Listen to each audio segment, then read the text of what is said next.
Hello, welcome to the Road to the Old World show, or as it's known affectionately on the internet, #SquareBast, where your two co-hosts, me, Rob, of THWGN, and Val, also of THWGN, but also many other projects, will take you through all the hot gossip news and or tactics for Warhammer Fantasy, also now known as the Old World. Lots of hot news because we're just recording this the week or a few days after Warhammer Fest, where we got our very first bit of news. Well, it's not our first bit of news, but our first proper reveal, our first deep dive of the Old World stuff. It's exciting. It's brilliant. I'm excited to talk about it. Val is trepidatious. Is that correct? Well, as I said at the beginning of this, I don't know how to love Games Workshop. I want to learn how. And it feels a lot like How to Stop Worrying and Love the Bomb. You know, there's a lot of mopey shit. I could probably fall down a hole moping about on this after those reveals. But you know what? I might not. Let's see where this takes us. You know, because it's pretty cool. Also, you mentioned tactics, which was kind of funny to me because I've done everything I could after a brief time podcasting, pretending I knew how to play games, to never again talk about how to play games. It's been sort of my trademark. However, I do have a tactical conundrum coming at me on June 3rd or something. Oh, please tell me. Peter the Falcon Colosimo is coming to the casita. The casita. Yes. There's another reason why I was particularly disappointed by Ay Caramba earlier this week. Squareback Casita. Anyway, and in his lap en route to play me, he will be bringing his Dreadsaurian. Ethereal, I hope. Which is a real conundrum of a piece for him to bring. So I'm gonna make sure I have a Lizardman army for him minus the Dreadsaurian. So yeah, we're gonna need to figure out a matchup for him. It doesn't have to be today, but at some point we're gonna have to figure out what army to play him with and what I might bring to play the Dreadsaurian. And what I'm sure is just a very pedantic and well-oiled machine of lizard manliness that is Peter Colosimo. Well, I took a Dreadsaurian, Warhammer Fantasy Battle 8th edition, ethereal ambushing Dreadsaurian. I took to a Warhammer tournament at Warhammer World. Don't forget, obviously, Warhammer World didn't use Swedish comp or anything remotely, so it was just the wild west of Warhammer. Took it there with, and I played someone who was so furious that him and his doubles partner ended up fighting at the end of the game and then leaving the event. So just be careful is what I'm saying. That's the power of a Dreadsaurian. And you know what? This is a consensual thing. I'm aware of the potential pitfalls of a gigantic lump of resin that's ethereal and quite deadly. So just we can spitball. I got lots of things I could potentially play against it. It should be fun. Okay. All right, well, that's fun. So have you done any more Warhammering or specifically Squarebast level Warhammer past week or so? You built, painted, done anything useful like that? See, my issue is the casita is just jam-packed with bullshit right now. Oh, my God! So, I'm for podcast listeners, he revealed he went past the green screen to what was a disaster of stuff. We got some landscaping going on. There's legitimately a lot of Spanish speaking going on in my backyard right now. Ay caramba. Check. Squarebass, damn it. But no, actually, Manny is a friggin' awesome dude, and he's been doing some work out there. And the side shed that I have to the casita where we store all that stuff is, of course, been dug up and stuff, so I had to move it into the casita. So no, there's been no hobbying. There's been no games played. Honestly, I come in here and I just get stressed out. Like I sit down at my computer and I click around in my email for 20 minutes and then I run away. That's basically what happens when my room looks like this. Well, a classic for hobbyists out there, everyone listening right now, either live on Twitch or watching a podcast or watching back on YouTube, please like and subscribe. Two bits of advice, my opinion. One I learned from Henry Steele from the Cult of Paint, which I've put into effect for the rest of my life and has been massive. First one, though, obviously, drink some water, you thirsty bitch. That's what I'm saying. Whoever's listening out there, get that H2O in you. It's good for you, make you feel better. But number two, he always said just put one project on your desk. I mean, I've made the bold move of keeping all my projects just outside in the arena, multiple of them. But at least my desk doesn't have any projects on it right now. And if it does, it just has the one project. Then you don't quite feel so overloaded. Is how I personally like, and that like Val. I know what you're looking at now. I've seen that room, so I know that there are probably 15 projects you can currently see, maybe more. Oh no, actually, that's, to be honest with you. Before this app, this is just as a result of some fucking renos, right? So like that's why it's all fucked up in here. But the hobby desk, actually, before this happened, I had actually done that because it was also a little crowded. So I did hide a lot of stuff. Although Dickie and I did start the Vampire Counts Slapshot project, and that is somewhat visible. But I do know what my next step would be if I could access my hobby desk. What would it be? I think it would be going back to the Black Knights and continue to lay some colors down on them because they've been all dry brushed up. They're ready to go. That's super fun. I have fully printed a Bretonnian army now. You're fully printed off, eh? Yeah. I've got. But oh no, that's not true. I have. But no trebuchets.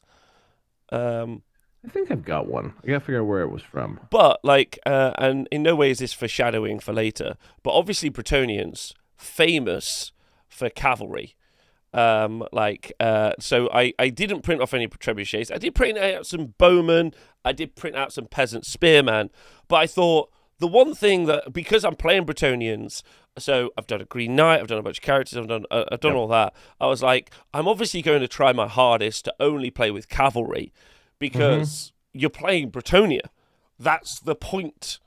The lords, you would have a couple of povos, on the front line. You'd be like, yeah, secondly, you little povo, go and fight the enemy before I charge. I've got my bacon to eat, etc. Is how all Bretonnians, I think, sound. And then, is that right? Well, yes. I mean, would the Pavos be speaking French though? They probably. No, the Pavos would also be speaking French. That was French. Oh, it was only in England where the Pavos spoke English and the rich people spoke French. Got it. Got it. Right. Okay. I always feel like Britannia, like, yeah, the poors would in fact be all right. Let's go shoot some arrows across the battlefield. Yeah. What is it, my lord? I've just got me cheese sandwich, and I'd like to eat it before I'm murdered. Cheese? How did you get the fromage? Oh, you were avoiding such things. So anyway, are you alluding to something here, Rob? Let's get on with it. So we are currently looking live at. So if you listen to this podcast, we're looking at the new Bretonnian and Tomb King's heroes that were showcased this weekend, and then off the back of that, there was a Q&A, and then we had a lot of reports of what came from the Q&A. So I thought we'd discuss each bit in turn. I'll probably jump straight to the Bretonnian Lord. Okay. Because just diving right in. Well, I mean, I think that's the right thing to discuss because the Bretonnian Lord is amazingly, which it's been quite a cycle. The last news report we had, they were like, by the way, all the models are just old models. They were like, but don't worry though, there will be some new models. And you're like, most of the models will be old.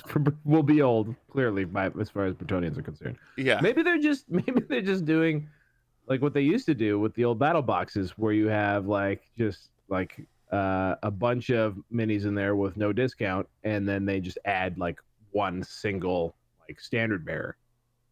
Yes, yeah, but we didn't get a guy on a horse, which is, you made me laugh. You messaged me like 8 messages, and I was rolling around laughing. I don't know if you want to repeat or can remember what it was, where you said that was live on the show. I thought, which was just was like about the fact that oh, you want some Bretonnians?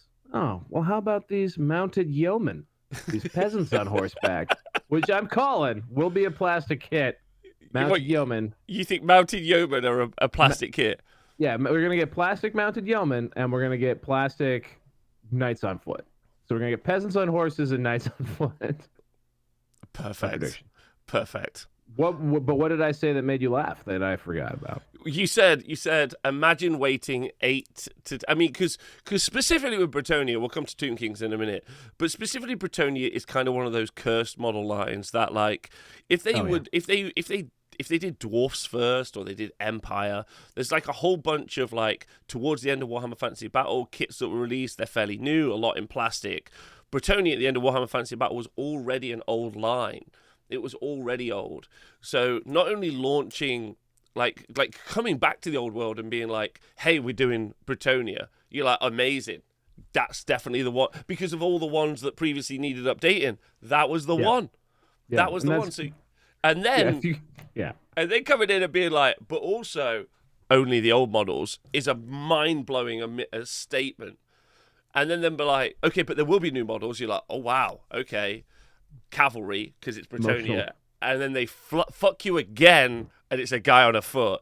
Had me wheezing. You were messaging me, and I was wheezing just thinking about it. There's some guy out there with a very, very fancy mustache who is pissed. Like, so pissed. The most pissed anyone's ever been, ever, about this. So, yeah, it's pretty funny. I won't lie to you. So I rejoined the Old World Facebook group recently because last time I checked in on that place, it wasn't so great. But it is just a lot of positive patsies in there right now. Really? I have to say, like, people, like, there'll occasionally be a comment like, "Why is everyone so negative?" And I'm just sitting here like all crusty, being like, "I don't know. Racism isn't too blatant. There's a lot of shouting down of, like, outwardly negative stuff." So I thought that was interesting. It's mostly just people asking, like, how big cavalry bases will be over and over and over again. But like, I've been overall kind of like, it doesn't feel like a standard or like Warhammer Fantasy like bitch fest, which is weird. Maybe I'm not on it as much as I should be, but anyway, maybe they're moderated. Who knows? But the Foot Bretonnians is just such a wonderful, just tasty morsel of a thing. Also, the guy cosplaying the Bretonian was this model. Yes. That was present. And I want to know, what does he know and when did he know it? I don't know if this is based on someone. As I understand it, this is painted fairly close to the launch of Fest. So I'm not sure. Like, if that person knew, or was even just the painter themselves. Yeah, I mean, he was wearing a mask. They wouldn't know. Yeah. But it was also maybe this guy references the helmet was in that 3D render article a while back, so maybe he took it from that. Interesting, chat. Mm. Well, that's kind of lucky. Yeah. Also, what's up with all the decapitated orc heads? I mean, it's starting to feel a little vindictive. Yeah, it's a bit. In 40K rough. It is. In 40K, is a very common motif, and now, boom, another skewered orc face. Yeah, it's a common. Well, I mean, as we know, the orc or any of the larges, ogres included, do represent, of course, the working class man, and therefore, or person, sorry, and therefore #squarebast, and therefore is exactly what you want. The class, as this, I think. Now, don't quote me. I think this is actually exactly what's going to happen this weekend at the coronation of King Philip of England, or whatever his name is. Well, I mean, the ceremonial decapitation of a poor is a key part of the coronation ceremony. Yeah, so. Yeah. I think do we have 4 different swords? Did you know this? I don't know this. I only found this out yesterday. Do you know that we have 4 different swords? I mean, it's going to be uncomfortable if they're all in one throne. No, I think I don't know. There are 4 sword bearers. Okay.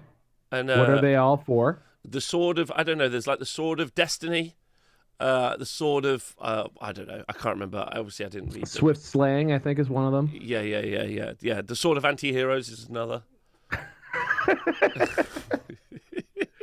Oh, look at that! Look at that Warhammer fantasy humor just naturally bubbling up. Thanks, Coronation. It's so the king can swap builds depending on what mobs or bosses he runs into. Anyway, so all right. So our disappointment that it's not a lord on a horse is pretty huge. As a model and a miniature itself, what do you actually think of it? I mean, it's fine. It's nice. It's fine.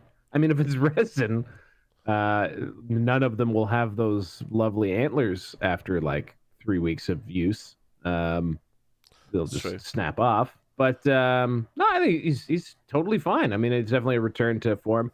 One couple things that I think are kind of neat is one, he's I think quite obviously a questing knight, Yes. and therefore one thing on that topic, and I can't remember if we talked about this here or if this was somewhere else. At least something about the questing knights that would be interesting is they were terrible as cavalry because they're great weapon. They're great weapons instead of having lances, which means they always in every edition of fantasy anyway so far were penalized in that they usually had to strike last. So the point of cavalry is that you, generally speaking, are striking at a high initiative or close to first, and they would often be dead very quickly. And then they sucked. They really all the good things a knight can do for you, they didn't really do. So having them foot mounted, which by the way would just make them Empire Greatswords in full plate, but nonetheless, maybe it would make a little bit more sense. Although they're also tremendously encumbered by all the shit they carry on their back.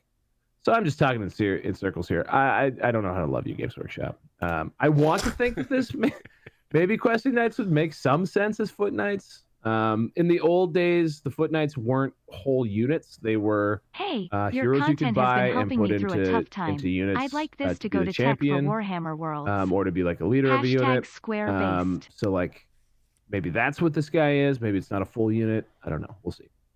I would like to continue on with your points. Thank you, Val. I'd just like to massively thank Mr. Donny Rongo for donating £80 to the show, which is phenomenal. He said, my content has been helping me through a tough time. I'd like this to go to Tech for Worlds, #SquareBast. Well, that's lovely, isn't it?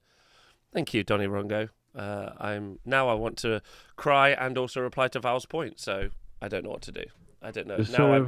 I don't know how to love you, chat. I don't know how to love you, chat. Thank you. That's overwhelmingly kind. Thank you. Your points about when, at least... Okay, so all of the new models being out, and we haven't even talked about the variety of different materials in which you can collect your army yet, which is something there's a lot. Yeah, what was I going to say? These are resin. Is that correct? That's what we heard. Yes, that was something I revealed to you because you edited that out when you first glanced at this article. But yes, in fact, this is both models revealed are resin miniatures, and those have been clarified to mean not fine cast. There will be no fine cast. That is Forge World resin. Oh wow. Okay.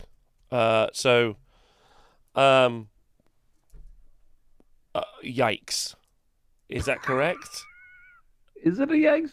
I mean, we expected that. But Necromancer's in resin, and I don't mind that. I mean, no, sorry, some elements. Largely, yeah, it's everything that like all the most important bits are plastic, beautiful plastic, gorgeous plastic. But yes, and then like cool little unique one-offs and special stuff, as far as I understand it, are like certain weapons packs and stuff are. That's where the resin is. Yeah, but this is a lord, right? This isn't like one of a unit. This is he's a paladin. One-off. He's a paladin. He's a hero. Oh, he's a hero. Okay. Yeah. I mean, I don't kind of hate that. If we take the Necromunda model, which exists, they have a bunch of plastic kits which you can buy, which is probably the model we're going to get. a bunch of plastic kits you can buy, and a bunch of special characters which are on foot. I mean, look, at this stage, there's nothing that they can produce that the 3D designers out there haven't produced of the same, equal, or maybe even better like designs. So your choices are really vast, which is good. But at least having something accessible and available is nice. And the sculpt is fine. Like, I think the sculpt is good. The paint job's lovely. Like, so it's fine. Like, there's no real stress there. Like, I'm more excited about the books, I think I am, than the minis overall, oddly. I'm excited about the setting. I'm excited about being able to play the games. But as a mini, I'd say it's fine. Painted really nice. I think it's a nice paint job. And it's that new red-black scheme that they revealed in the other reveal. Yeah.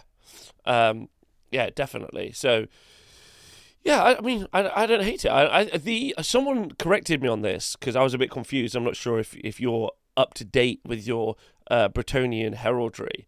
But there's a lot of heraldry on this paladin. And is it a questing knight paladin or just a paladin?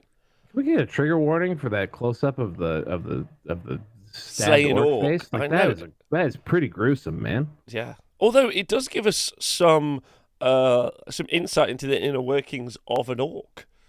I'm not sure if we've ever had I don't know what it's called. You know, where you have the slice of the internals. Cross section. Yeah, cross section. Do we? Is there a cross section of an orc out there? Just like a stomach full of rocks. That's kind of what I would expect. 8 hearts and just their stomach's an adrenaline gland. That's what it is. Yeah, well, I don't know what powers fungus. I don't think it's photosynthesis, is it? They're green. You would think that they would have, some sort of something like that going on, but I don't know. I don't know how they do it. Certainly ain't having sex, that's for sure. That'd be gross. Gross. Can't put that in. Are we hoping for, and if not, chat between you, me, and Val, chat as in you as a group and me. Bring it in. Yeah. If it doesn't happen, let's at least. So, you know how Major Kill has a large YouTube following, about 40k.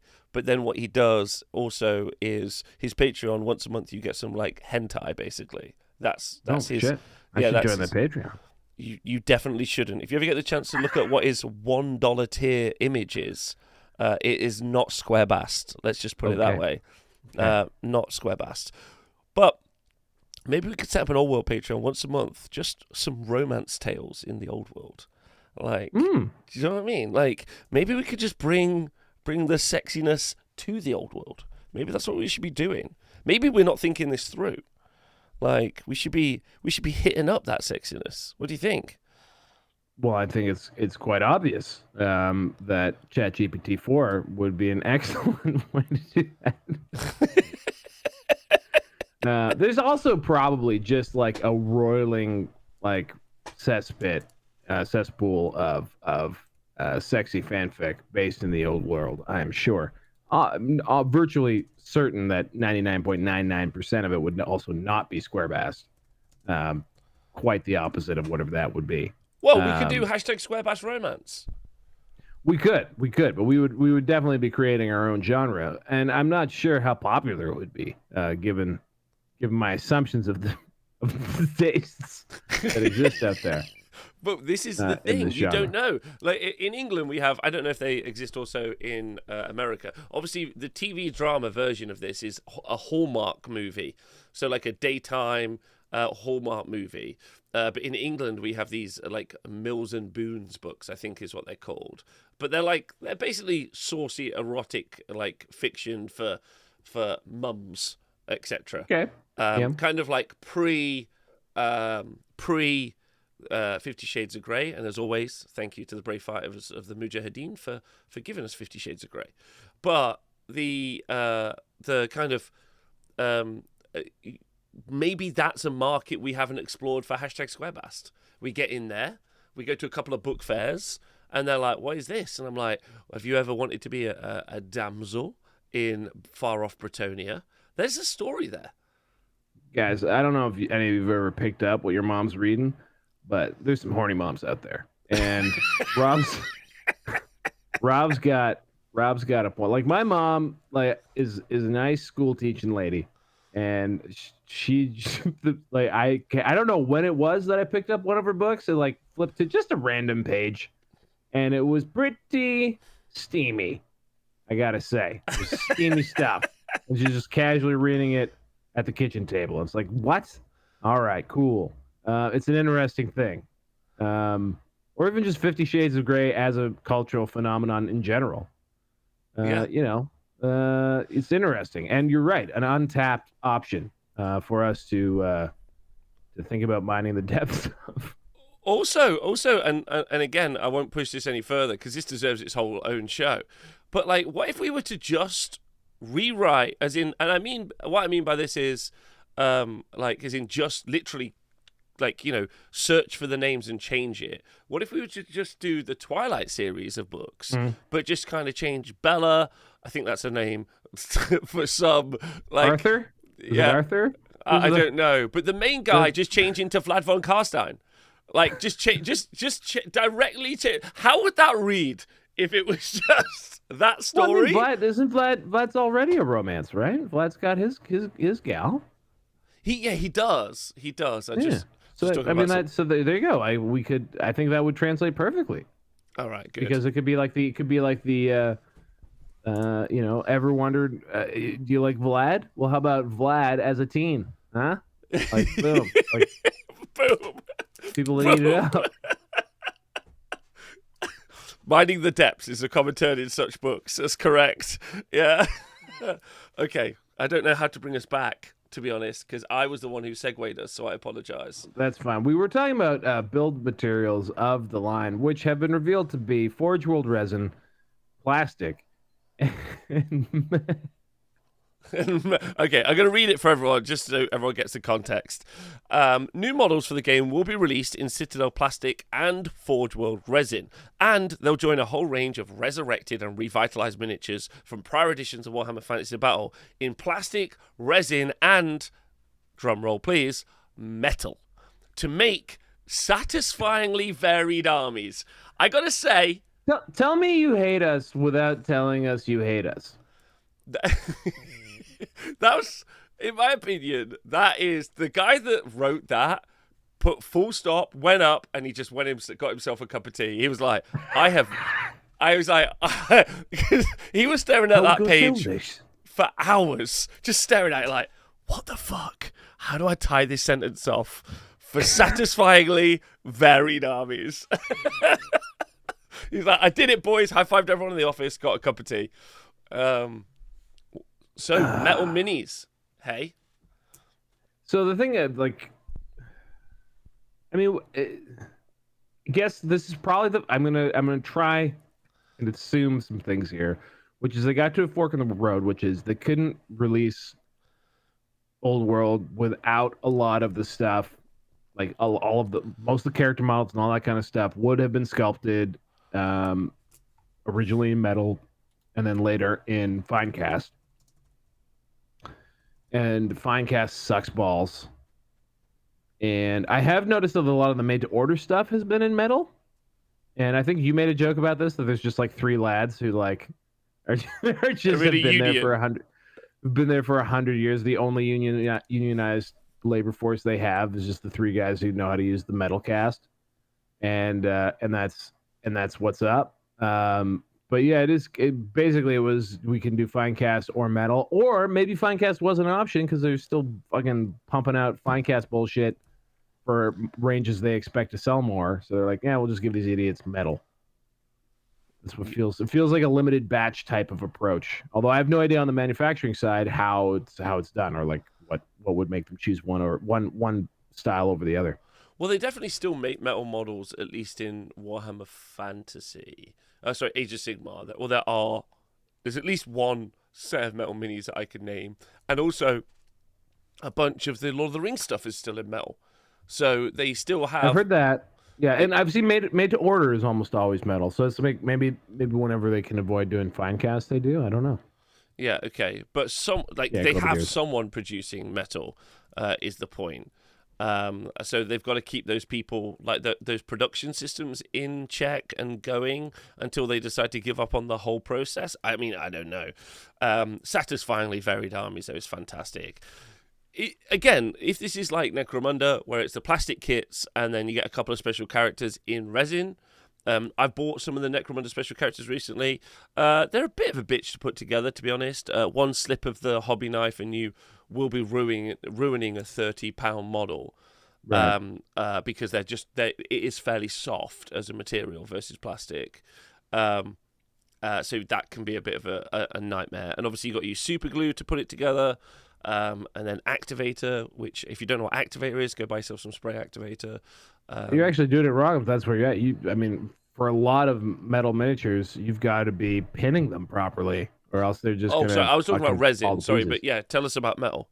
Oh shit! Sorry, dude. I didn't mean to interrupt you then. I was just saying that, like, I don't mind the Necromunda model as in process, as in there's plastic stuff, awesome, and then there's some additional resin stuff. But then maybe that's just because I was a Horus Heresy guy and I dealt with the Forge World stuff a lot. Like, I built a Chaos Dwarf army purely out of Forge World models. I would never do that again. But that was like deeply horrific to do. But for the special characters, I don't mind it. The quality is really good. The fidelity is really nice. The lines are super clean. I personally haven't had any problems with the recent versions of Heresy. Of that stuff. So it seems fine. But metal is something that I've never even tried. I've never built a metal miniature once. If I was to, what are the tips? I'm not going to, but what's the tips? Get a Dremel. Okay, which is like a small hand drill. Yeah, like a rotary tool. Low RPM. Actually, you don't. If it's metal, it doesn't have to be low RPM. But I have a low RPM. It's actually like a Dremel that was made for like filing like pet snails, like your dog's nails, and that allows me to use it. It's slow enough that I can use it on resin and plastic, but it works on metal as well, and that helps a lot in the sort of like detailed sort of smoothing and trimming phase, because depending on the metal miniature, you're gonna have like mold lines in really awful places, and like on plastic kits or resin kits, that's annoying. But you know that like you can scrape it off very easily. On a metal model, you got to file it off a lot of the time. Like sometimes you can't scrape it off, but if you gouge it, it's very very noticeable. You got to get probably good at pinning stuff, so that means drilling 2 holes in a model and then using a piece of brass rod or a paper clip to sort of provide strength to joints. Often those joints don't line up properly, so you got to get good at green stuffing. Like there's a lot of like legitimate hobby skill that you kind of need to make your model look sort of ready to go, presentable. And then even at the painting phase, there's additional skills that people probably wouldn't be used to, like the need to make sure your primer is really well adhered. Maybe even doing a seal of the primer and then the paint and then another seal level. So that way when like metal models is not even just about chipping, it's about rubbing. So like if you have battle foam cases, if you like, which is sort of actually kind of like this sort of foam material, even a little denser, they can just rub the paint right off metal models and all the edging. So it's really just don't get them. That's a pain in the dick. Like it's and like there are other benefits. One, nostalgia for anyone who ever play with them. 2 is the heft of a metal mini. I love, like, so because I've been collecting a lot of fantasy shit, I got a ton of metal in these cabinets now. And like picking them up and moving them around, they're quite satisfying. Like no doubt about it. But the reason why I moan about a lot of this stuff is, to me, they're all disincentives to participate in the old world and to buy these minis. And like they are lunchbox letdowns if you are coming into the game and if your favorite world is the old world and you're like, yes, I want to get into tabletop, the most impossibly silly thing to ever do with my time. And then you're presented with a picture that looks like this Tomb King or that Bretonnian, and you're like, oh, my shit's gonna look like that. And you get a lump of fucking, maybe still a high percentage of lead. I don't know if there's lead in the metal anymore, but anyway, you get a lump of metal, and you got to try and make it look like that. That's a lot of steps. There's a lot of additional steps you got to understand. And then even then, especially the metal mini, you might like get through all that stuff, and then you you like rub against it wrong, and like all the edges are shiny because the paint has come off, and you're like, why did this happen to me? And it's very frustrating and a shitty experience. So that's why I think I don't like it. I think yeah. a good advice to anyone at home is the way to deal with metal minis is just don't use them or have them. In today's modern manufacturing world, it doesn't really make any sense, and you can have absolutely anything like done as a 3D print instead, and you can just buy that online for the same price.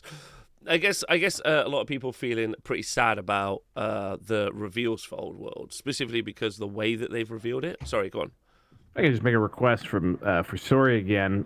Green, you said something that is green stuff is also nasty. It is a sensitizer. What? I should. What? Someone tell me why green stuff isn't good for me, because I've just been like using that as Trident chewing gum for most of my life. Metal doesn't break like resin does. Sure, but it would explode and chip and be broken to pieces. But when it does break, like say you have a metal lance or a metal sword, it is really hard. Yeah, it bends. And then like if it bends too, like the both ends sort of get thinner because that's where the stress has sort of happened. Yeah.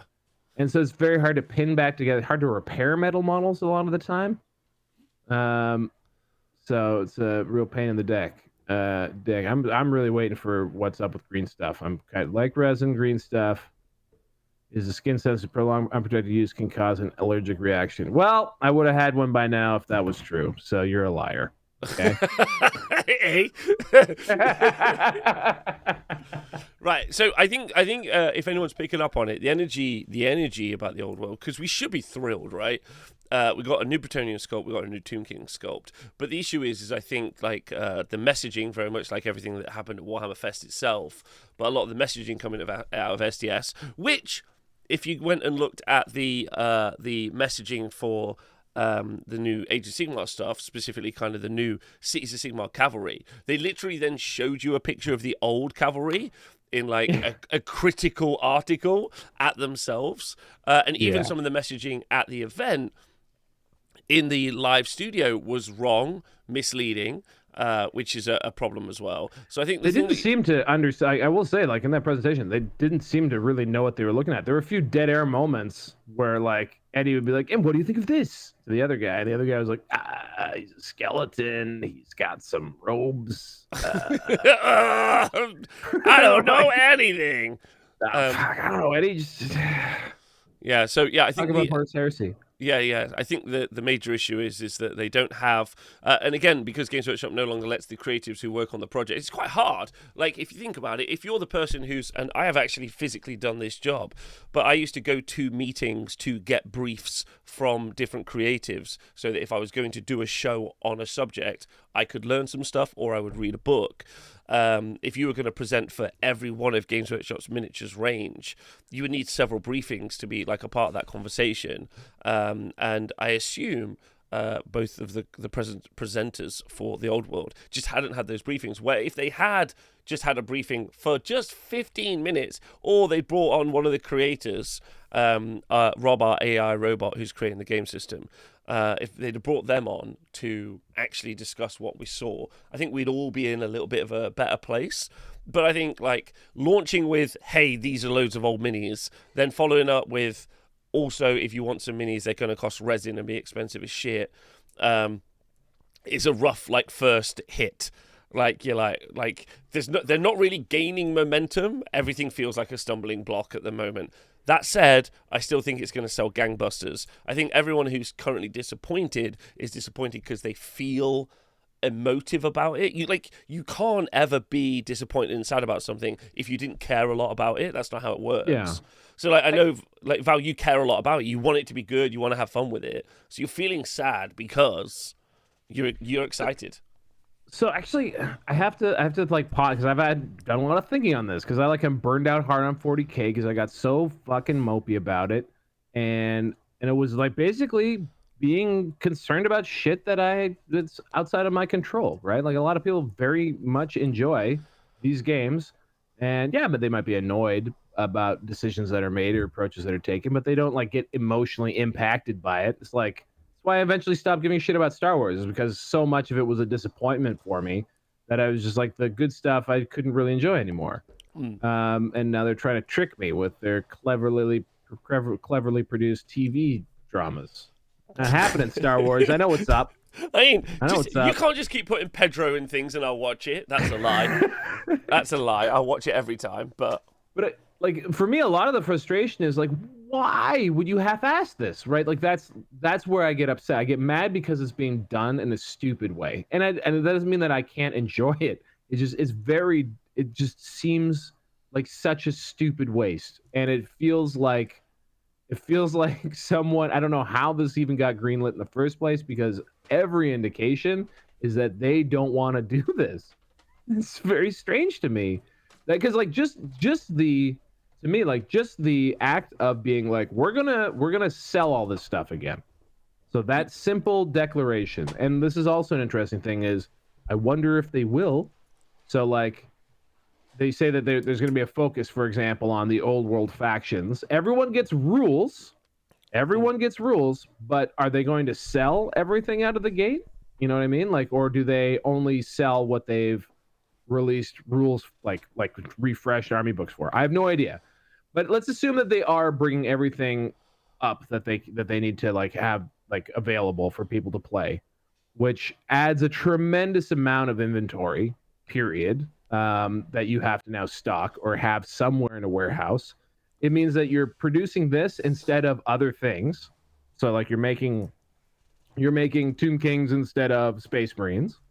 So there's opportunity cost there, because we know that their like production is not infinite.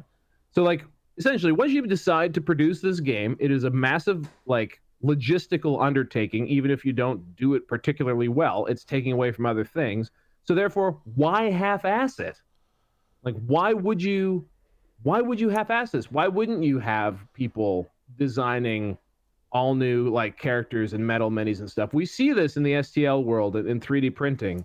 The rate at which good sculptors can crank shit out, and like this is at a very high quality. These are not like massive corporations with full teams of people that they could just hire up. Like, they could have all of this shit like ready to go in the 5-6 years that they've had to do it. So they've decided to do it, and they're deciding to do it in ways that are going to cost them money. They're going to cost them opportunity to sell other different things, and they feel like they're sandbagging it. And that's why I get frustrated. I get frustrated not because like I think the game's gonna suck or I'm not gonna have fun playing it. I get frustrated because like this is just stupid. It just seems dumb, and that bothers me all the time about this company. And I think I need to stop being like that. I think that's a problem for me, because how they run their company is really shouldn't fucking make me upset about it. Well, I think it's fair. Also, you've just given us the best tagline ever to end the show. Don't half-ass it, square-bass it. It's like a great, that's a great tagline we can end up on. I mean, like, look, I still think it's going to do gangbusters, and I still think it's going to be super pops. Pops, by the way, is what I now say instead of popular, apparently. But the top of the pops, not square-bass. Not square-bass at all. No, very unsquare-bass. Yeah. But I mean, ultimately, I'm really excited to see the Tomb King. Like, I'm excited to see I don't know. Like, it's weird. Like, they have stumbled. They've stumbled at every step so far in their messaging quite clearly. We'll talk about. We probably should talk about. We haven't talked about the Tomb King yet. We will come back to that. So one of the things that they did talk about on stage was they said that there would be no starter box.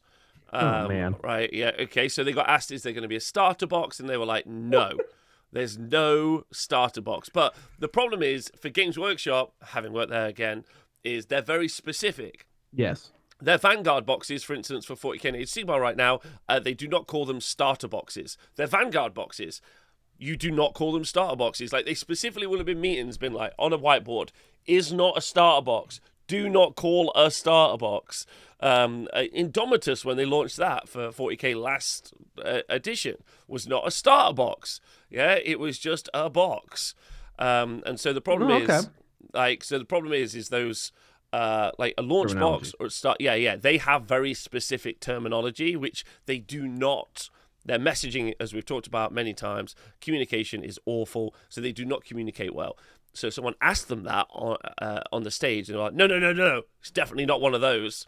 And then that became something that got posted all around the internet, so much so that host then had to go and clarify on Twitter and say, I'm sorry, I've said the wrong thing. There definitely is going to be some sort of box come out. But it's not that, which is cool because that's basically pseudo confirmation of a box. Which you would have thought. There were other like sort of breadcrumbs that there's a box. Like they had the phrases like Tomb Kings versus Bretonnia at some point, so that suggests a box as well. But I mean, just like again, like how do you fuck that up? Like, like what is everyone excited for? A box with some rules for the game that they loved, that was killed and murdered. Thanks for making this good again. And what the takeaway from the first time they've done a reveal was metal minis, resin heroes, no starter box. It's like, oh, you want to be excited, huh? Well, here are some reasons to not be fucking excited, you losers. Why don't you all just chill the fuck out, you goddamn losers? Yeah. You're not getting shit. And the shit you're going to get, you're just going to eat up anyway because you're losers. Yeah, it's wild. It's wild. So anyway, that messaging was quite interesting. But the pseudo, like I say, announcement of the launch box, which is Bretonnians versus Tomb Kings. So hashtag called it, which is let's go. Yes. And we're still on date for November, my personal opinion. Well, there's this other bit of scuttlebutt that I've seen in a few places, which is that the minis, one of the reasons why the reveal was so shit was that the minis weren't actually finished being painted. But I have trouble believing that because, again, this is all if this was being done logically, but you would think that like the minis would be painted so that they could be included in any sort of print materials that would be part of a box game, including, you know, the back of the box or like the rule book and stuff. And therefore, minis being painted would have been something completed a long time ago if there was a box or a starter coming in the fall. Yeah, it's. I think the lead up from now makes sense, but if they're behind schedule, because I don't know, obviously I don't know this. I don't know like when they're greenlit. I don't know when does SDS have to like pitch for like a window for launch? Do they have to be like, we want it to be here, and they're like main studio like, you're going to affect our sales here? Like we don't know how any of that works.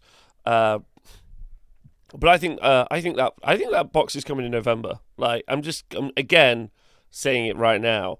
But we'll see. Carrot and coriander is not a starter soup. It's a Vanguard soup. Like when this all was originally announced, my thought was, oh, that makes a lot of sense. They have 4 core games. They can go erect soup meta. What just happened? Sorry, erect soup meta just donated £69 to the show, which is overwhelmingly kind, and said carrot and coriander is not a starter soup. It's a Vanguard soup.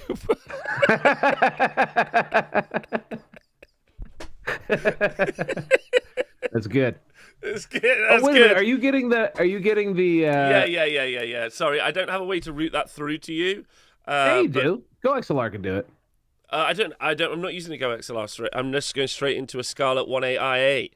Oh, you got rid of your Go XLR. I don't like it. It was just a. Oh, It was just a level of interface in the way, in my personal opinion. Plus, also, I have a lot of like when we do streaming events at the weekend, I then got to switch all it back up again. It's just a bit of an issue. Mm-hmm. So it's now in the. There's another studio using it across the way. I see. Well, fine then. That's great. But I don't know where we were there. We were sort of like down in our suds. Basically, just can't let the bastards get us down. Also, this made me think a lot of where fantasy left off, which was right where I also came in on Warhammer 40k, which was 7th edition 40k, 8th edition fantasy. 7th edition 40k was basically a busted system, half-assedly supported. There was no communication whatsoever, and it was kept alive by a community of people out there who just sort of took what they got and made some shit up, and were like, "Fuck you, we're gonna play this and love it. You can't stop us." And like, that was like a lot of homebrewed like comp systems and like formats and things to just make the games work because the games were broken. And I think you see that right now, even in people who continue to play Warhammer Fantasy, and indeed Warhammer Fantasy, where we last saw it, had a lot of really strong community-driven initiatives, rules, and things to make it something that could be played. And then I think the thing that kind of sucks, and like even something like Ninth Age, which sort of continued forward, or Warhammer Armies project that sort of kept going forward to like sort of keep it going. We're all from that sort of spirit, but the problem is that that method isn't particularly sustainable from like the company's perspective, because what they're going to see is, I suspect, they're not going to be able to sell enough models, and so people are going to 3D print models. They're going to be, and by not be able, they're going to come and make enough models. Like, there's a lot of things here that just make it feel very unsustainable. I would like, say, I would argue, my personal opinion, that I think Old World is going to do really well, and it's going to have a very vibrant community. And I've got a couple of reasons as to why, and I'm actually really excited about it. Number one, because I'm excited about the Old World. Yeah, I know Val is as well. Yeah, so if they don't do stuff that we need, like, we can sort that out. Like, I'm lucky. Yeah. Like Rob and Ziggy are both in the chat back to back. Like, we do the stats for Age of Sigmar. Like, I think competently well. Like, we just did this show yesterday about the Age of Sigmar World Championships. I was actually incredibly proud of that show that we put together. I was like this is pretty legit, and I was actually. It's still pretty groundbreaking. Like, how do you present this thing? How do you present a World Team Championships? What do you do? Like, and all that other stuff.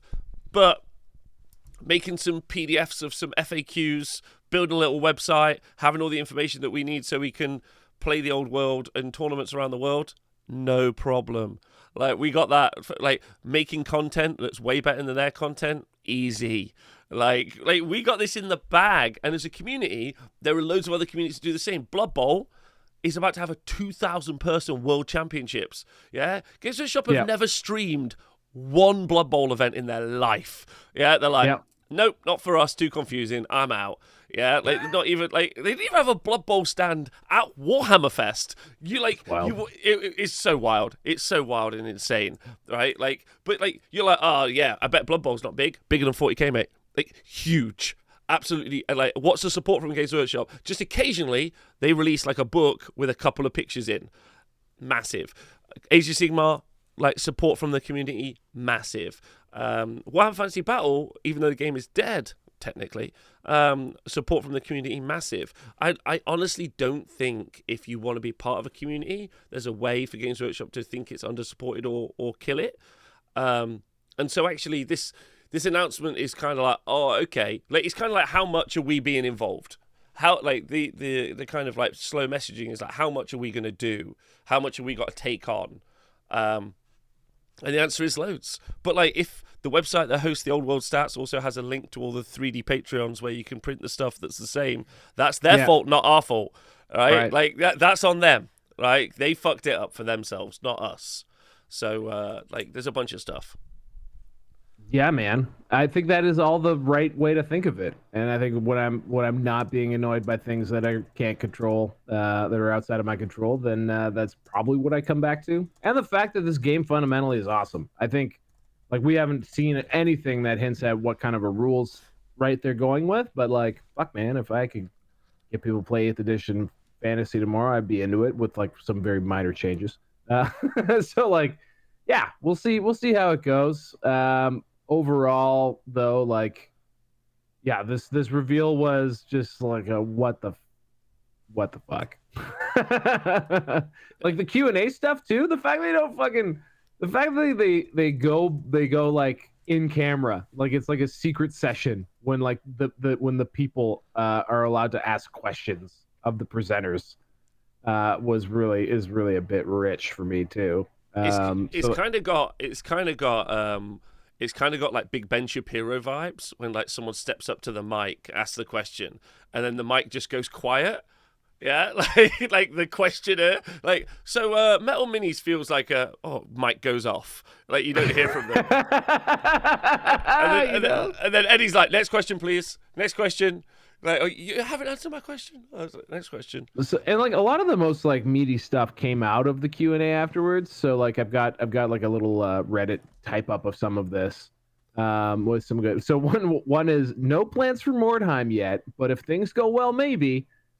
Talking about one of the probably most beloved pieces of like game or IP that they have. I don't know if it exceeds Necromunda or not, but man, like if you're just going by Facebook groups, like Mordheim to this day still has one of the most active, largest Facebook groups of all the sort of the sub content IPs. So a weird one there. The other one, that was kind of funny. Apparently, this is a bit of a one-off, but like the people obviously asked a billion questions about base sizes, and someone asked what people should be doing to get ready for the old world, and the quote was, "Paint your minis, but don't put them on bases unless you're very confident," which I've seen, as clarified in jest, like as in that like they were joking because they were tired of answering questions. But like they know what size the bases should be, I would think at this point. And they did say that they will release that information prior to the game being launched. So that'll be a fun day. That's another fun way to get people excited. Here are the base sizes. Go and rebase everything. We'll give you, don't worry, the game's good. Just get to work, guys. So as I understand it, the launch is the launch box. The opening box. Fuck knows what the actual word is for that. Like not starter, not launch. The first box, Bretonnians, Tomb Kings. We're still waiting to see if there's going to be old models in there. Not sure if that's true or not true, but we'll see. I think not. Val's not too confident either way. Then we go into, I think we're going to get 2 Ravening Hordes books. Okay. So 2 books, Ravening Hordes. That's going to have all of the rules in, I think, for multiple different armies. We might also see some free online PDFs for armies that aren't in the game, if that makes sense. In the game. And then you get the follow-on, where we'll then get army books per book that comes out. So we'll have an index game at the start, which is huge because that means you can effectively organize tournaments from day one, which is great. Yeah, because we're event hammer people. We love Warhammer at events, so you can organize events, and then from that point on, we just rock it, which I honestly don't think is a bad place to be. Like over the course of the edition, I assume. Those index armies that haven't got a codex or book will get weaker and weaker, which is lame. But they did just put a roadmap out for 40k, which is huge. Like they were like 40k launch. Here's a roadmap until spring, where we're going to show like 8 different books. I thought that was fairly good. For a normal company, that's business as usual. For Games Workshop, that's blisteringly good, in my opinion. Yeah, except for the fact that there's like 30 factions at 40k and they're doing 10 in a year. But the thing with what you said about the Ravening Hordes thing with Old World is awesome. So like in theory, this is a game that from the hop, everyone will be able to play and enjoy regardless of where they left off if they still have their armies. So that's pretty cool. And Ravening Hordes, which is a reference to a number of compendiums of like army rosters and rules that have been released over the years. The last most significant one being 6th edition Warhammer Fantasy Battles, is often still used as like a good default format where like everyone just uses the Ravening Horde sort of rosters. And it's like a very vanilla way to play the game, but in a lot of ways that is good because it makes it sort of a little bit more accessible. So yeah, I love that. One wish list I have is if these are not the sort of disposable pamphlets that, for example, the 40k indexes were, that were like clearly made just to get you going, and like these will be rapidly replaced as happened back in 2017 for 8th edition. If these are more like your Horus Heresy, like black books, like that would be sick. I'd be like all over that for sure. I think for me, my goal for Old World is there's 2 armies I definitely want, eventually moving into 5. Like, so not many, but the ones I'm most excited about, Bretonia, because I think that would be a fun painting project long term. I legitimately do. Like, I would like to be like, okay, tonight I'm going to do 5 or 6 hours. I'm going to paint a Grail Knight. That's what I'm going to do. Like, you don't want to do that.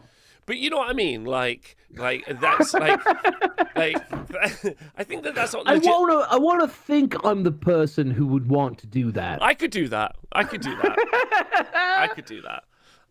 Yeah, okay. I think I could do that. And then You eventually, could do it. I think I will do it. Like, they're not But you'd armies. rather play games. Yeah, that's true. But sometimes you don't have the person to play games with, right? Like, that's kind of the thing. I don't know. Mm-hmm. I think that would be fun. Maybe I don't fucking know. Like, Okay. that would be So I didn't mean to attack you on that. That was maybe projecting a little bit on my It's part. fair. I think you can have all your hobby dreams that you want, man. Yeah, we all have the hobby dreams. Everyone would love. I think most people would love a wicked Bretonnian army, right? I could at least do a lord or a paladin or something. Like, yeah. But then I would like Chaos Dwarfs, Empire, and I think eventually Orcs and Goblins would be all very fun stuff to do. But like, I'm definitely treating it more like definitely not treating it in my head like I would treat, let's say, competitive 40k or competitive Age of Sigmar, because I assume the rules are not going to be tight enough to make that happen, and the game itself, when pushed to that high end, is going to be a lot more problematic than those other game systems probably like are trending towards. Those other game systems are generally trending towards being actually pretty competent competitive games, whereas I assume Old World it'll just be you roll a couple of dice and just win the game. So, and I'm comfortable with that. The thing is though, that's not what fantasy was. Fantasy was always the crunchiest. Like, fantasy was the serious game. That's what I remember when I was a kid. Like, this was the game for, and I'm sure it's probably even more so true in AOS tournament players than 40k, or maybe not. I don't know. But like, a lot of the former 40k tournament players that I love and have known for a lot of years I didn't know it at the time, but some came to find out they're all just like diehard old fantasy players. Like, all of my closest 40k friends are all diehard fantasy players. So like, it was like a game that did require like mastery of those rules, and it was about like playing hard against one another. And I think like 8th edition, which again I keep bringing up, it was really it was kind of screwed up by a handful of like missteps, but overall was a really good rule set. I think it'll be interesting to see how they modify their next stab at it, because the reason why I say that is it could be sort of like that Horse Heresy 7th edition thing where they didn't kill it, they didn't go to the 8th edition style, they kept it the old, but they did refine 7th edition enough, especially in the Horse Heresy 2.0 version, where it's probably a much it's a better version of an old style of rule set, if that makes any sense. Yeah, it does. And I think I think they wouldn't be that far off from being able to pull that off for fantasy. But also, like, and this is not going to be very square bastard of me, so get ready. I apologize, but like, oh no.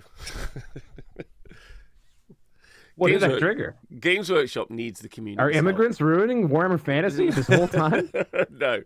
Games Workshop needs the community's help. Like, now, Games Workshop does not need the help. They have the money and the financial resources, which is the unsquare bastard part of me. But I assume that people doing the old world is probably a team of 1, maybe 2 people at most.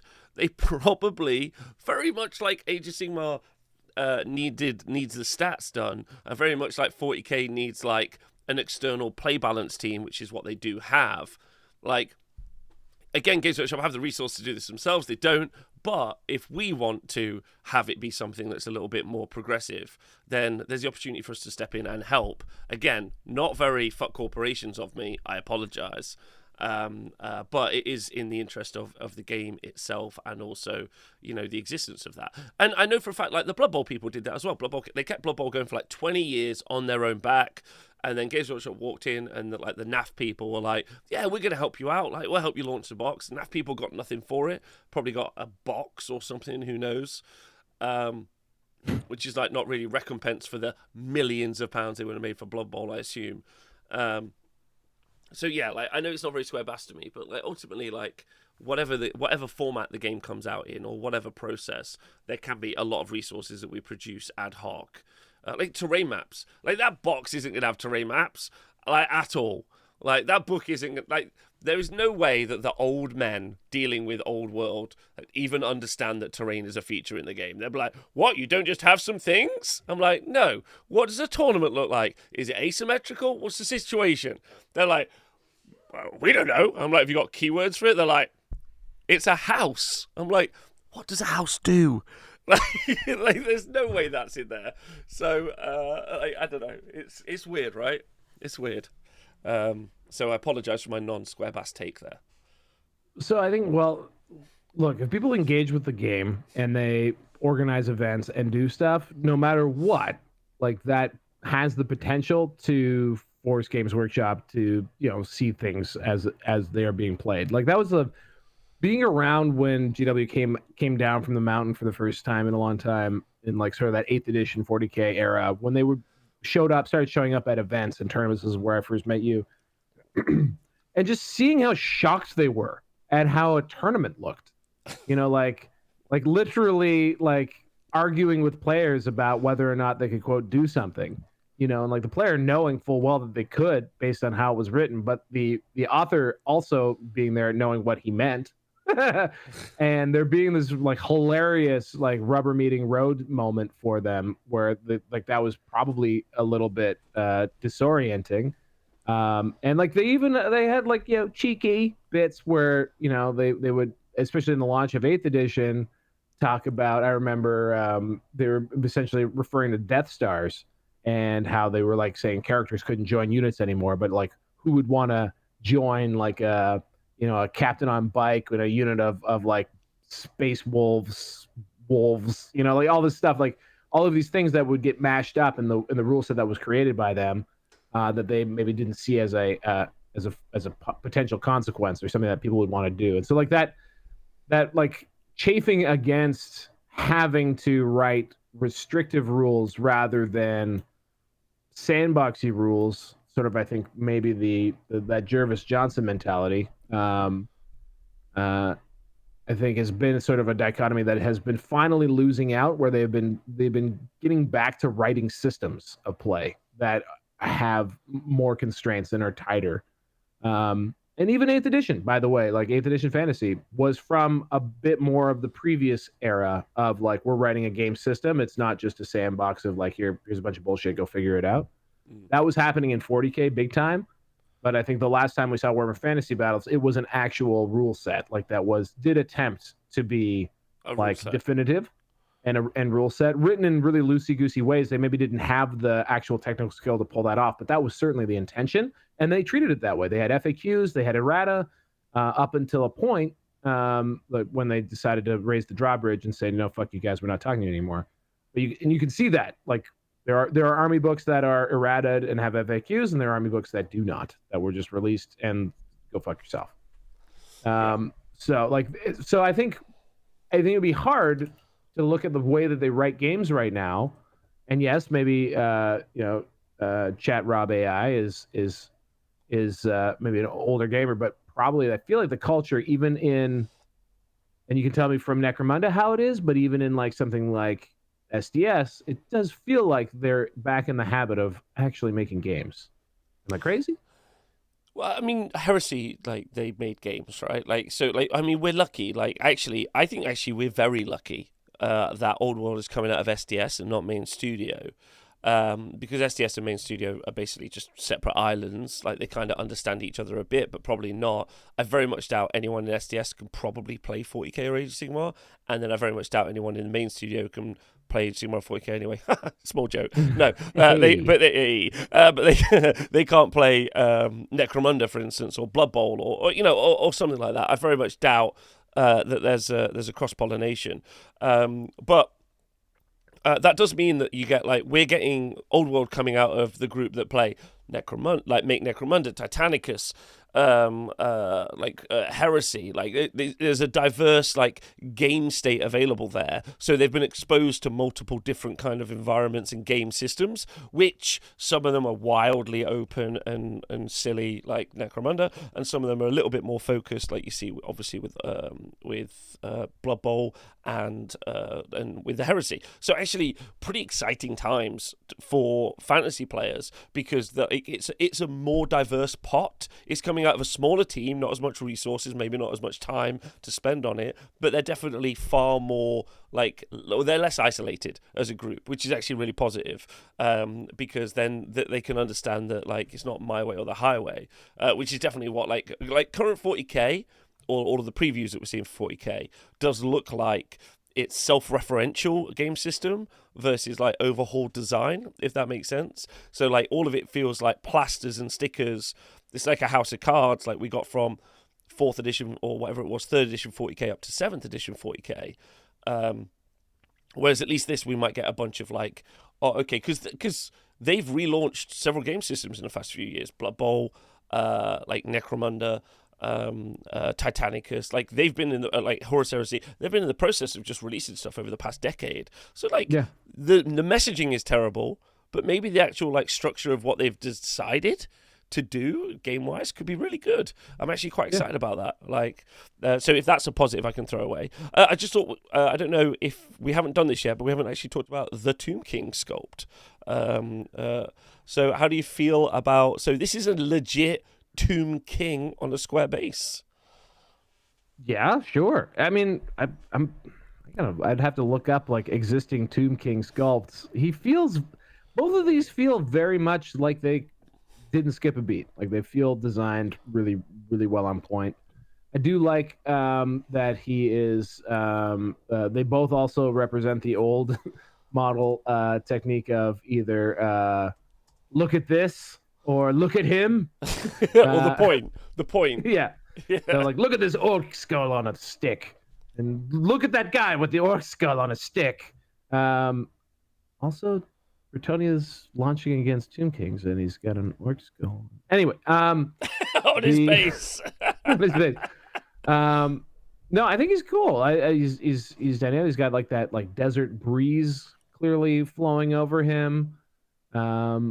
I think he's probably pretty cool dude. I'd be more interested to know if a Hierophant's going to be getting built.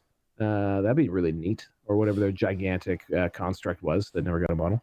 I think this is really nice. Like, I think seeing like a modern sculpt, but also a modern paint job on the sculpt, is really good. I think like the texturing layering looks really lovely.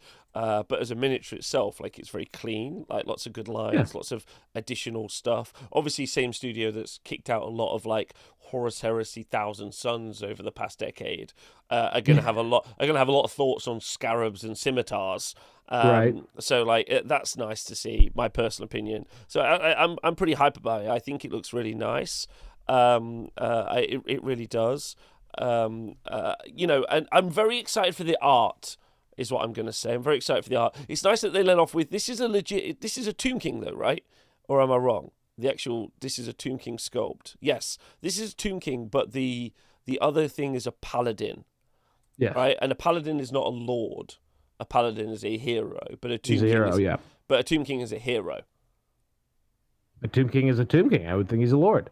Yeah, sorry, a lord. Yeah, yes, that's what I meant, sorry. So he's a lord. So you've seen two different sculpts from two different kind of like tiers of ranges. So I'm wondering if, I don't know how you feel about this, we're going to get like a generic Tomb King in the starter box. Sorry, not starter box, hashtag the early adopter box. Watch box. FOMO box, I think is the best way to FOMO box, correct. Yeah. Yes. And then if we're not going to get like a much larger lord sculpt for you got to assume the Lord for Bretonnians on a hippogriff, right? That has to be true. I don't know, man. Oh man, you're feeling rough about it, right? What the fuck are we supposed to like? Look, I was out of ideas of how to predict what was about to happen the second I saw old plastic Knights of the Realm. Because to be honest, like if you're not remaking the Knights of the Realm, what are you remaking? My guess would be my official new stance is Okay. that the launch box is going to be net new models. They're going to be units that no one owns because they haven't existed before. That's my guess. Okay, so launch box. This is now your pitch. FOMO box. FOMO box. FOMO box concept is that they will be truly new because they always complain about not being able to sell models. And so I think a logical way to solve for that problem is only release actually new things that no one has. Okay. So maybe you do get, Knights on Foot as the core unit that comes out with it. Maybe you get a really cool other stuff happening. But that'd be my guess. Even though there are lots of for example, I think Tomb Guard were redone fairly recently, but just regular rank and file Tomb King skeletons, they're pretty derpy at this point. They're two versions of skeleton back from where we are now with the vampire counts got an updated skeleton warrior that the Tomb Kings never got. Okay. So yeah, I think it's going to be net new stuff and not necessarily it's not going to be like the Horus Heresy box where if you bought 2 of them you had an amazing army. I think it's just going to be sort of just some cool new stuff. That'd be my guess. Okay, I'm excited for that. I'm okay with it. I'm really excited for the books. I know hashtag again, not very square bass to me, but I'm excited for the books. The Big Red Book for 8th edition, one of my favorite things ever. Obviously, Tamra Khan and Monster Arcanum kicks its ass. But I'm excited for the Big Red Book. I'm excited for especially the timeline because we're not going with Horus Heresy. They do a Horus Heresy 4th edition. You're going back to the Horus Heresy times. It's where you're going to. But this, we're going to a different timeline. We know everything, but we're going to a different timeline. This is cool. I'm excited to read it. I want to know the state of play, the places. I'm very excited to enter that world. I think that's going to be legitimately very fun. And I'm looking forward to it. What's also cool from the lore timeline perspective is that because of how they've decided to launch it, it's not blatantly Empire versus Chaos, right? It's not Great War against Chaos. That's not how it's actually kicking off. It's kicking off much more as a setting. That's the feeling that I've got rather than a narrative moment like Horus Heresy might be. So they're just putting us back into the old world at a particular moment in time. And the big stuff there's big stuff on the horizon, but you're kind of looking forward to that kind of how old fantasy looked forward to what would eventually become the end times where the good guys lose. But we're looking forward now to a narrative moment where the good guys, we know they win, which is kind of cool. And we know there are really cool characters that are going to start appearing. And maybe we'll see acolyte versions of Magnus the Pious, young versions of them. Maybe they sort of explore that story over a period of books or time. That'd be neat. Black Library support for this. Yeah, man, I'm actually really excited. I can't wait for you and me to get hold of a new book and then start being hey, he's my favorite character. No, fuck that guy. He's my favorite character. It's going to be some really fun and exciting stuff, a new universe to explore. The miniatures part is odd because it is our vehicle through into the game. It feels in a lot of ways. But there's ways around that. I'm not buying any old minis. And I don't think the game can die because so far it needs to be you and me, bud. If everyone wants to join us on the journey, do you know what I mean? If everyone wants to join us on the journey, they can join us. But it doesn't need to be any more than that. It's fun. It's maybe that's the way to look at it. It doesn't have to be bigger than that. When it does get bigger than that, it's all often careful what you wish for. If I was super into Horus Heresy, or even Necromunda especially. It would be kind of be amazing. You'd have this sort of secret thing all to yourself. That's every few months you just get crazy new awesome shit, and it would be you don't have to be stressed about all the other stuff. You can just enjoy what you get and have fun. Let's do that. That's kind of my sign off. I think is very fun. So launch box all new minis. I'm right now. I'm going to agree with you. Bit triggered by this personally. I'm not even saying new minis. I'm saying new units.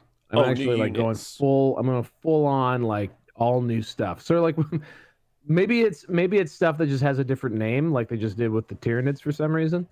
But and it's sort of what it was before, but not like just new stuff. Like make it so that you have to buy. Like this is something that like if you liked Bretonnians, you have a Bretonnian army, you still want to buy this. Yes. This bit made me laugh quite a bit, actually.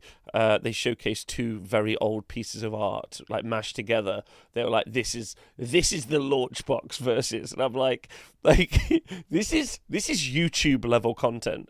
This is what I'm like making it. Like I'm doing a thumbnail for a battle report or something, and I just go get two images off Google and I fade them together.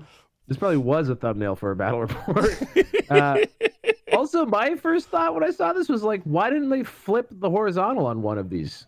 So they're at least like fighting each other. Like right now, they're both going in the same direction. Yeah, why did they just image reverse and just get the guy going the other way? There's opportunities. But we were doing so well not being grumbly about stuff. But yes, this did stand out as like a Jesus. And how, okay, particularly shit. Let's be nice here. These are like ridiculously awesome and evocative pieces. Oh my god, I absolutely am obsessed with these two pieces of artwork. Like they're thunderously good. Like round of applause. Like these are so good. Yeah, like these are phenomenal. But I've seen them before. Yeah, actually, one of my favorite parts of the whole reveal, and maybe I've imagined this, but they got to like they ran out of their 2 miniatures, and then a few of the slides were like just some ink drawings. And like literally one of the guys was like, and here's a black and white drawing, like totally not enthusiastic about it at all. And there were some pretty badass things there because there's a lot of like cool Tomb King's artwork there. Wait, is that on the blog or was that only? That's on the blog. That's on the blog. The bit maybe also I quite like as well, which is quite fun, is I like the concept that like SDS, so like Specialist Design Studios, actually like, because we're like at the minute we're really criticizing the the marketing team and having incredibly poor strategy. Like if you're designing Old World, like you're a sculptor or you're a painter or you're even the project manager or any of those things, your job on messaging and marketing that has got zero to do with you. You're like, this is the product that we're going to release.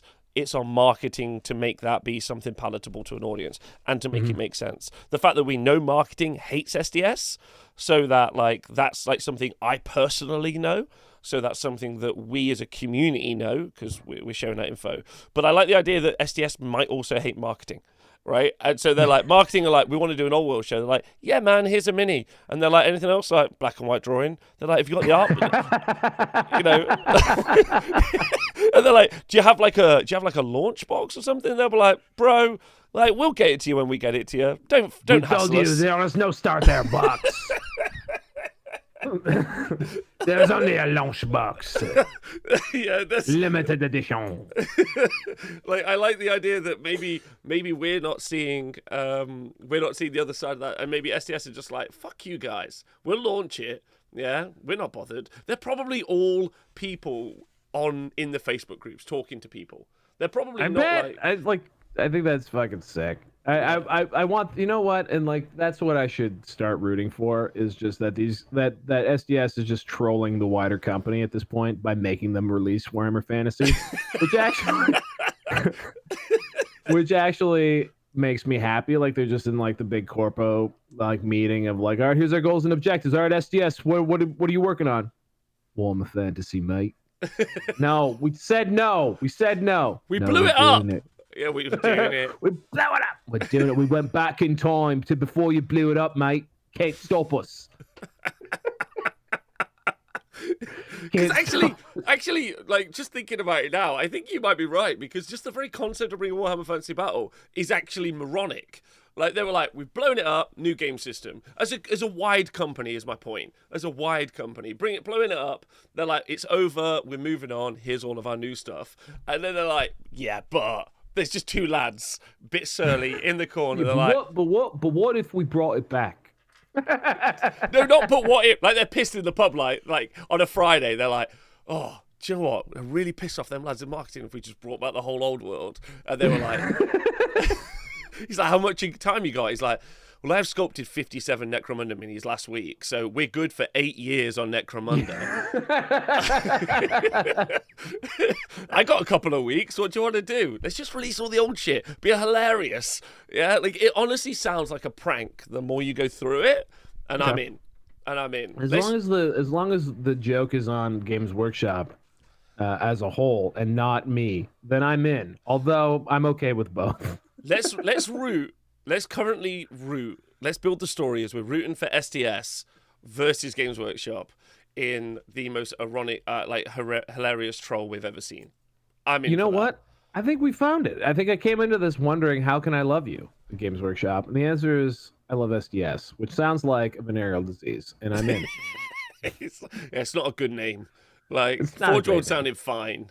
SDS was like, so this is the weird thing, is like, so the studio is called SDS, but does Forge World still clearly exists?